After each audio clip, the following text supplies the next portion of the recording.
जहां किताबों की जगह पानी का पहरा हो, वहां तालीम का हर सपना अधूरा सा ठहरा हो। कुर्सियों पर बैठकर दावे करना आसान बहुत है। ज़रा उन बच्चों से पूछो जिनका स्कूल ही पानी से घिरा हो। आप देख रहे हैं पलवल ब्यूरो रिपोर्ट। पलवल जिले के हथीन खंड के गांव आलीमेव स्थित राजकीय प्राथमिक विद्यालय एक बार फिर शिक्षा विभाग और ग्राम पंचायत की लापरवाही का प्रतीक बन गया है। लगातार बारिश के बाद विद्यालय परिसर घुटनों तक गंदे पानी में डूब गया, जिससे बच्चों की पढ़ाई, स्वास्थ्य और सुरक्षा पर गंभीर खतरा मंडरा रहा है।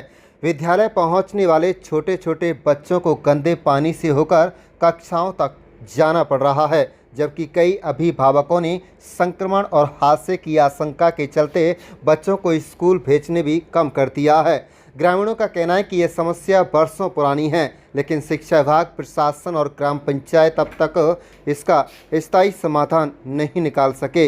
उनका आरोप है कि विद्यालय के सामने ही सरपंच का घर होने के बावजूद इस गंभीर समस्या की लगातार अनदेखी की जा रही है। ग्रामीणों ने चेतावनी दी है, यदि किसी बच्चे के साथ कोई दुर्घटना होती है तो इसका पूरी जिम्मेदारी संबंधित विभागों और अधिकारियों की होगी। विद्यालय के प्रधानाचार्य वेदराम और स्कूल प्रबंधन समिति के प्रधान मोहम्मद ने कहा है कि 8 नए कमरों, 4 दीवारी, शौचालय, स्वच्छ पेयजल व्यवस्था और परिसर की लेवलिंग के लिए कई बार बीओ, डीओ और उपायुक्त को प्रस्ताव व एस्टीमेट भेजा जा चुका है, लेकिन अब तक कोई स्वीकृति नहीं मिली। वहीं सरपंच प्रतिनिधि जान मोहम्मद ने कहा है कि ग्राम पंचायत के पास इतने बड़े निर्माण कार्य के लिए बजट नहीं है। उन्होंने बताया कि पूरा प्रस्ताव शिक्षा विभाग को भेजा जा चुका है और विभाग से जल्द मंजूरी की मांग की गई है। ग्रामीणों ने तत्काल जल निकासी, आवश्यक बजट स्वीकृत करने और विद्यालय की मूलभूत सुविधाएं उपलब्ध कराने की मांग करते हुए चेतावनी दी कि समाधान नहीं होने पर शांतिपूर्ण जन आंदोलन किया जाएगा। माशी, इस वक्त हम प्राइमरी स्कूल आलीमेव में मौजूद हैं और हम देख रहे हैं हमारे सामने अभी थोड़ी सी बारिश हुई है और ये पूरा पानी भर चुका है। और ये देख रहे हैं हम कि पूरा गांव का पानी, ये नाली भी नहीं है और ये कमरे नहीं है। ये सामने जो आप देख रहे हैं कि 8 कमरे थे यहाँ जो तोड़ दिए गए हैं और उनकी यहाँ बाउंड्री भी नहीं है। तो क्या कहना चाहते हैं आप, क्या मांग करना चाहते हैं? और यहाँ बच्चों के लिए बैठने के लिए भी हम भी देख रहे हैं कि कोई जगह नहीं है। नीम के नीचे कई मरतबा आते हैं हम, बच्चे पढ़ते हुए मिलते हैं। तो क्या कहना चाहते हैं और क्या मांग करना चाहते हैं आप? सर, मांग में 8 कमरे हमने डिपार्टमेंट को 8 कमरे, 6 टॉयलेट और 210 पक्का रिमाइंडर में भी भेज चुके हैं और हमने अप्रैल में ही इनको सरकार को भेज दिया है, जिनका डीओ सर के माध्यम से जल्दी पहुँच चुका है, जिनकी हमें सख्त आवश्यकता है। बच्चों के लिए टॉयलेट की भी कमी है, 6 टॉयलेट। तो बीओ डीओ के पास आप गए हैं तो उनका कहना क्या है? क्या अभी तक इस प्रकार वो नहीं हुआ?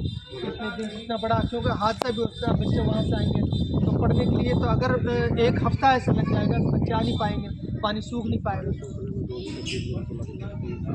इसलिए हमें कमरों की भी और बाउंड्री की और टॉयलेट की बहुत अच्छी आवश्यकता है और पानी के वाटर टैंक के लिए भी उसके अधिकारियों को लिखा हुआ है।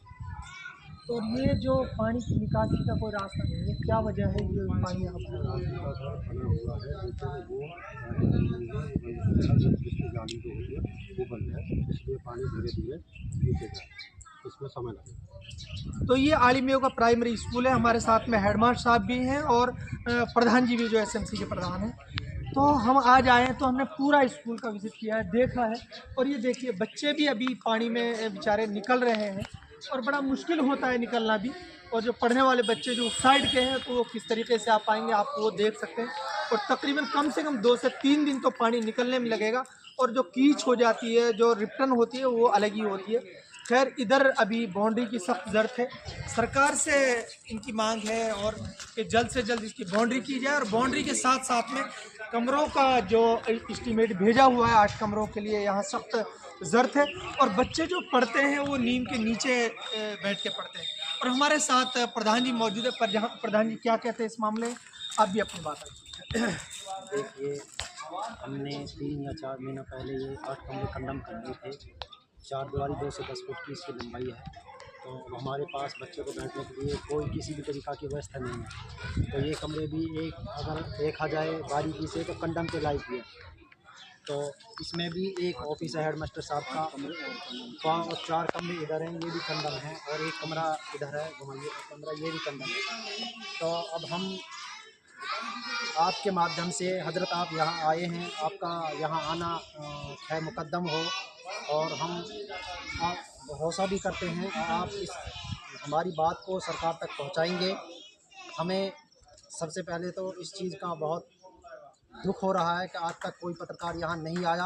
आपसे हम अपील भी करते हैं, विनती भी करते हैं कि आप हमारी आवाज़ को, हमारी बात को, हमारी समस्याओं को सरकार तक पहुँचाएँगे।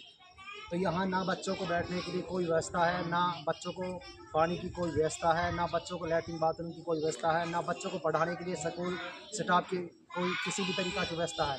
और यहाँ तालाब बना हुआ है, पानी की निकासी के लिए हमें व्यवस्था है, और इसमें ओनली एक गेट है। हम दूसरी गेट की भी डिमांड करते हैं। और हमने प्रधान जी एक बात ये बताइए कि आपने पंचायत से थोड़ा आगे, पंचायत से क्या मांग की है, इसमें पंचायत क्या कदम उठा रही है? आप पंचायत के साथ मिलके या पंचायत को लेके, क्योंकि जब कोई कदम उठाया जाता है, आपने मांगे रखी हैं तो BODO को आपने वो भेज रखा है, क्या डी साहब से भी पंचायत भी और आप भी मिले हैं, या उनका क्या कहना है, क्या उसका कोई लेटर वगैरह आपके पास मौजूद है? देखिए, और पंचायत क्या कदम उठा रही है? हमारे पास जितने भी कागज़ हैं वो मेरे पास सब रखे हुए हैं, प्राइमरी स्कूल के और सीनियर सेकेंडरी स्कूल के। अच्छा, सरपंच का इसमें ये रोल है। सरपंच साहब ने ये 8 कमरे कंडम कराए थे, और सरपंच साहब कंटिन्यू मेरे साथ यहाँ हतीन DO और पलवल DO DC साहब पलवल से मिले थे। हमने इसके बारे में जो स्कूल की समस्या अवगत कराया था। और हमारा जो परला स्कूल है, सीनियर सेकेंडरी स्कूल, उधर वो 12 किलो में बना हुआ है, उसमें अवैध कब्जा लोगों ने कर रखा है। काफ़ी दिन से उसकी समस्या चली आ रही है। उसमें 3 बार ड्यूटी मजिस्ट्रेट नोट भी कर दिया है, लेकिन उसमें राजनीति के दबाव से उसमें कोई कार्रवाई नहीं हुई। सरपंच साहब का इसमें बहुत ज़्यादा संघर्ष है, और संघर्ष हमारे साथ मिलजुल के कर रहा है। अभी आप कह रहे हैं कि DO BO से आप भी मिले हैं, स्टाफ भी मिला है, और सरपंच भी मिले हैं। क्या राजनीतिक जो लोग हो सकते हैं जो इस वक्त सरकार में मौजूद हैं, चाहे वो विधायक हों चाहे MP हों, उनसे क्या आपका इस मामले में प्रधान का यानी सरपंच का मिलना आपके साथ हुआ है?